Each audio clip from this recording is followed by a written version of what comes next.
வணக்கம்ங்க. வாங்க இன்றைக்கி வீட்டில் எப்படி ஆட்டுக்கால் சூப்பு கடையில் விற்கிற டேஸ்ட்லேயே செய்யலான்றதை பார்க்கலாங்க. ஸோ இப்போ நம்ம ஆட்டுக்கால் சுத்தம் பண்ணிக்கிறது பார்த்துக்கலாங்க. இங்கே பாருங்கள், இந்த அளவுக்கு சுத்தமாக க்ளீன் பண்ணி எடுத்து வச்சுக்கோங்க. நல்லா இங்கே பாருங்கள், எப்படி நீட்டாக ஒயிட்டாக இருக்குது பாருங்களேன். அந்த அளவுக்கு நல்லா கத்தி வச்சு க்ளீன் பண்ணி இந்த மாதிரி எடுத்து வச்சுக்கோங்க, நல்லா கழுவிட்டு. ஸோ கடையில் ஓரளவுக்கு சுட்டு கொஞ்சமாக தான் க்ளீன் பண்ணியிருப்பாங்க. நம்ம வீட்டுக்கு வந்ததுக்கப்புறம் நல்லா க்ளீன் பண்ணி இந்த அளவுக்கு நீட்டாக எடுத்து வச்சுக்கோங்க. இப்போ நம்ம இதுக்கு தேவையான மசாலா அரைச்சிக்கலாங்க. ஒரு 2 ஸ்பூன் சீரகம், 2 ஸ்பூன் மிளகு சேர்த்து அரைச்சி வச்சுக்கலாங்க.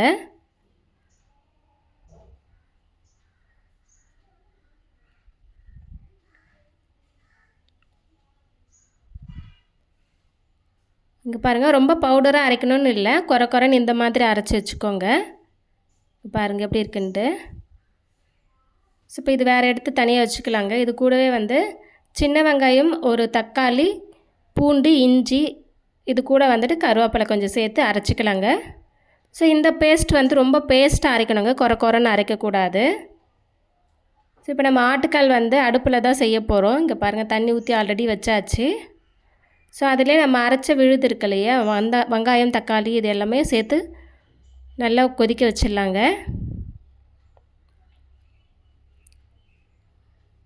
ஸோ நல்லா மிக்சியில் இருக்கிறது எல்லாம் கழுவி அதிலே ஊற்றிடலாம்.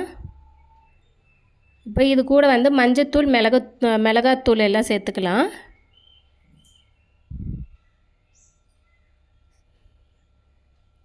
ஸோ நான் வெறும் மிளகாத்தூள் இருக்குல்ல, தனி மிளகாத்தூள் அது சேர்த்துருக்கேங்க, 1 ஸ்பூன் போல்.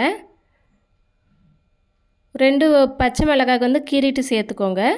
நாம் மிளகுத்தூள் தான் இதில் சேர்க்க போகிறோம் சூப்புன்றதுனால. ஸோ அதனால் காரம் இதெல்லாம் கம்மியாக தான் சேர்த்துருக்கோங்க. ஸோ அடுப்புலேயே ஒரு 1/2 ஹவருக்கு ஒரு 30 நிமிஷம் நல்லா வெந்து வரணுங்க. அதுவே பொறுமையாக.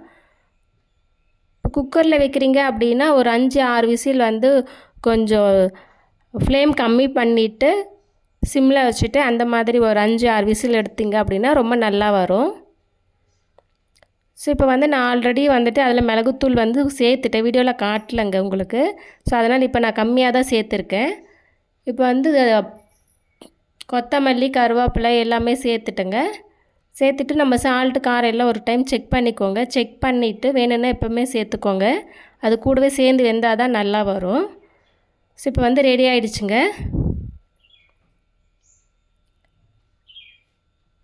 ஸோ அவ்வளோதாங்க, ரொம்ப டேஸ்ட்டாக வீட்லேயே நம்ம இந்த மாதிரி இப்போ குழந்தைங்களுக்கு செஞ்சு கொடுக்கலாம். ரொம்ப ஹெல்த்தியாக இருக்கும். நம்ம இந்த மாதிரி சூப்பாக கொடுத்தாலும் ஓகே, இதிலே நம்ம சாதம் போட்டு சிலர் சாப்பிடுவாங்க, அந்த மாதிரி கொடுத்தாலும் ஓகேங்க. பசங்க ரொம்ப விரும்பி சாப்பிடுவாங்க.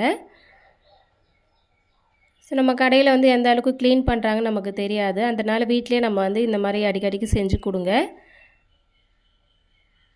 நீங்கள் என்னோடய சேனலை ஃபஸ்ட் டைம் பார்க்குறீங்கன்னா சேனலை சப்ஸ்கிரைப் பண்ணிவிடுங்க. லைக் பண்ணுங்கள், ஷேர் பண்ணுங்கள், கமெண்ட் பண்ணுங்கள். ஓகேங்க, என்னோடய சேனலை பார்த்ததுக்கு தேங்க்ஸ். டேக் கேர், பாய்.